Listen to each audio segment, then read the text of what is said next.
beloved Boss Mike Cervera. Sir, dawit daw sa human trafficking. Ganito kasi yan mga banateros. Ayon sa NBI at sa mga headline ng ilang media, may nahuling KTV sa Pasig na di umano may iligan na gawain gaya ng Pakinggan nyo mga kababayan yung palusot netong bobo na to. Alam nyo mga kababayan ko, hindi porke nauna matalino. Kadalasan yung mga nauna, bobo na katulad neto. Tuloy. prostitusyon. At dahil doon, biglang nadawit daw sa human trafficking ang asawa at anak ni dating Congressman Mike Defensor. Oo nga. Pero teka muna, bakit sila nadawit? Dahil daw, sila lang naman ang may-ari ng hotel kung saan nag-check-in ang ilang customer ng nasabing KTV. Take note, hindi sila ang may-ari ng KTV. Paano mo nalaman? Alam nyo, tatanga-tanga rin ito eh. Oo, sige, patuloy natin at sasabihin natin kung gaano katanga ito. Niloloko rin kayo neto. Tuloy. Hindi sa kanila ang KTV. Sinasabi lang, may hotel sila na malapit o katabi ng KTV. O ngayon, ang tanong, kung may ginawa ang guest sa loob ng hotel, automatic bang kasalanan na agad na may-ari ng hotel? Kung may pumasok sa hotel na may sariling kalokohan, may agenda, ibig bang sabihin, kasabwat na kagad ang may-ari? Parang alabo naman yata ng logic na yan. Alam niyo kung bakit? Bobo ka, tanga mo. At ikaw ang tanga-tanga, labo-labo ng logic mo, bobo ka. Di ba mga kababayan? Napaka-bobo na ito.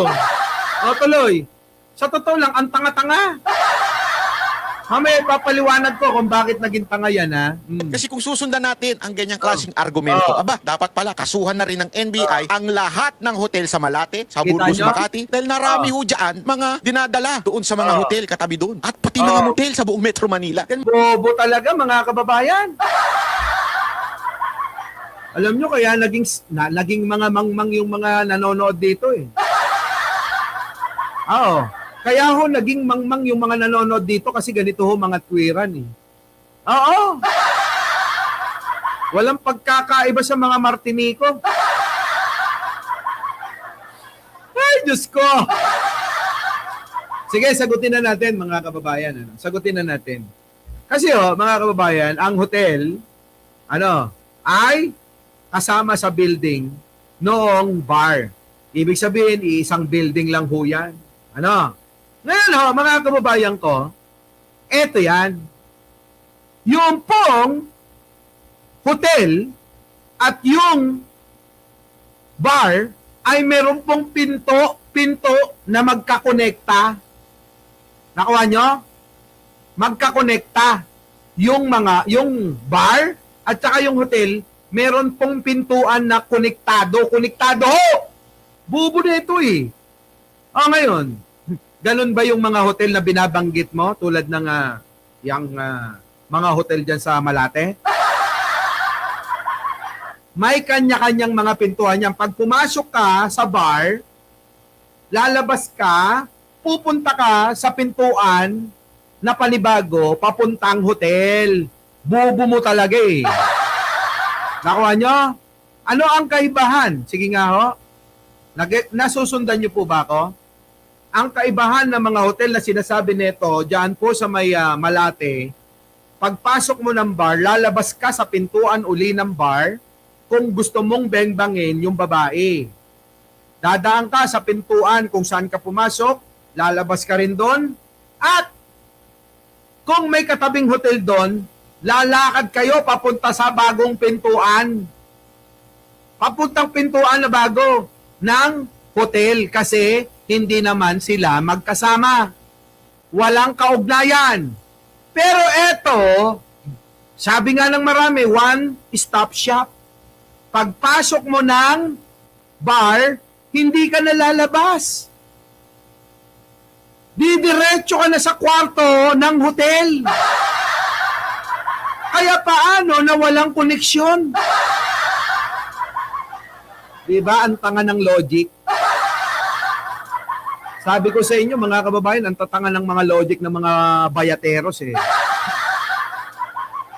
Malamang baka nakatanggap na naman kay ito dahil nahirapan ng pangatwirahan dahil pinagpiestahan ng ng media at saka mainstream media, ng social media. Ngayon, sige nga ho. Kasi wag na nating paikot-ikutin ng kwento eh. pumasok ka sa bar. Oh, 'di ba? 'Di ba? Oh, ano? 'Di ba? Pumasok ka sa bar. Pagpasok mo, yayangga ka, sisilip ka ng mga chika bebe. 'Yon, maputi. Oh, number 6. Yan, maganda. Malaki ang us-us. Malapad. Mukhang malaki ang kips. Makinis. Nagustuhan mo. Tuturo mo ngayon. Kakausapin mo yung counter. Gusto ko yon. Ano sir? Ano mangyayari? Wala na. Rekta na. Diretso na agad, mga kababayan, sa taas, sa pintuan, papuntang hotel. Hindi ho lalabas ka. Ito mga kababayan hindi ka lalabas ng pintuan tapos papasok ka sa panibagong establishmento. Hindi ho. Doon na mismo! Kita nyo ho, mga kababayan, di ba? Tama? Nagets nyo ba? Nagets nyo? Alam na alam mo takbuhan. Anong di ko malalaman yan? Ano ba yan? Hindi naman ako pinanganak kahapon lang. Di ba? Kung karanasan lang ang pag-uusapan eh. Ayan Bubo eh. Ayan tignan nyo. Ito pansinin yung maigi Pansinin yung maigi. Mga kababayan ko pansinin yung maigi. Ito ho yung pintuan ng establishmento. Ayan. Ayan yung entrance. Pumasok. Pagpasok, ayan na. May sumasayaw. May nagbo-boreless. Ayan na. At ayun na ho yung kwarto. Kung saan yung aquarium. Mamimili kayo ng mga babae. Pipiliin nyo kung anong tipo nyo. Payat, mataba, malaki, katamtaman, maliit, matangkad, nandyan lahat. Bahala kayo kung anong tipo nyo. Ayan ayan na ho mga kababayan.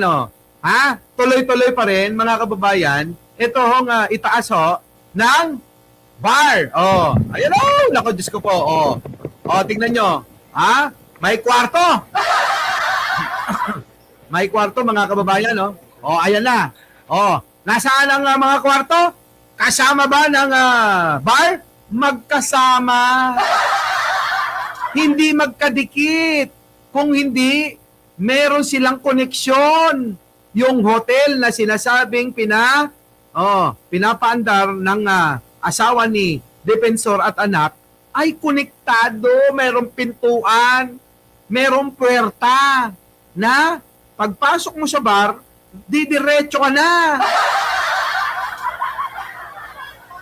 Nakita nyo? Mga kababayan ko, wala akong alam dito. Hindi ako sanay. Ayan, mga kababayan, VIP room. Ano natagpuan? Ano natagpuan? Kanino yan, sir? Kanino po yan? Sa inyo? Ito? Kayo ito mismo nagdidala? Droga, mga kababayan. Bumabatak sila sa loob ng club. Bumabatak eh. Ikaw, sir. Bakit kayo nagdadala ng ganyan? Bakit kayo nagdadala ng mga ganyan? Ano ba yan? Pampatigas ng titi nyo? O pampahay ninyo para talagang bengbangan to the max kayo? O baka naman kaya sila gumagamit ng ganyan para makakantot very good.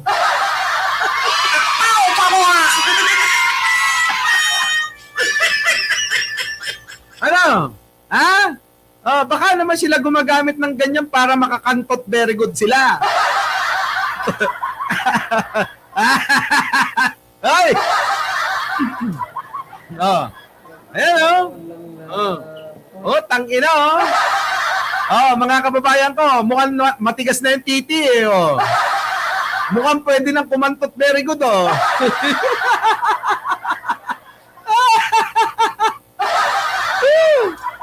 Chonky at Shabu. Yan, tama! Uy, kinilala lang. Sige, Oy, banat bay. Ayan tingnan nyo.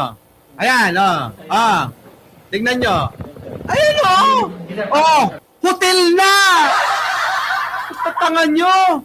Mula sa bar, aakyat ka, may pinto na papuntang hotel. Isang kembot mo lang, dala-dala mo na yung napili mong babae, bengbangan na agad. Di ba? Baka nga, hindi pa nakahubad, tumutuwad agad. Kagaling tingnan nyo mga kababayan. Biglang nagbago. Ayan tingnan nyo mga kababayan. Biglang nagbago Ayan ayan tapos, akyat. Saan ka naman nakakita ng ganyan tapos sasabihin, hindi konektado? Tingnan nyo yung logic ni Banat Bay na bobo. Hindi porke ka, magkatabi, iisa na yan, tanga. Bakit iisa pintuan, makakapunta ka ron? Bobo. Ayan logic ni Banat Bay, tanga. Automatic bang kasalanan na agad na may-ari ng hotel? Kung may Kita nyo, mga kababayan ko, ganito ka bobo. Mga kababayan ko, ayan tingnan nyo. kanila ang KTB. Sinasabi lang, may hotel sila na malapit o katabi ng KTB. O ngayon, ang tama. tanong, kung may ginawa ang guest sa loob ng hotel, automatic bang kasalanan na agad na may-ari ng hotel? Kung Kita nyo man panglinlang, dahil daw katabi, hindi niya sinasabi na mga kababayan, isang building lang sila. Isang building lang magkasama. Pag pumasok ka sa bengbangan, bahay aliwan, mamimili ka ng bebengbangin mo, hindi ka nalalabas ng pintuan. Dire-diretso ka na. Tapos sasabihin nyo, hindi konektado. Yung building nga, tsaka yung bar, konektado. Alam nyo na mga kababayan kung gaano ka bobo talaga to.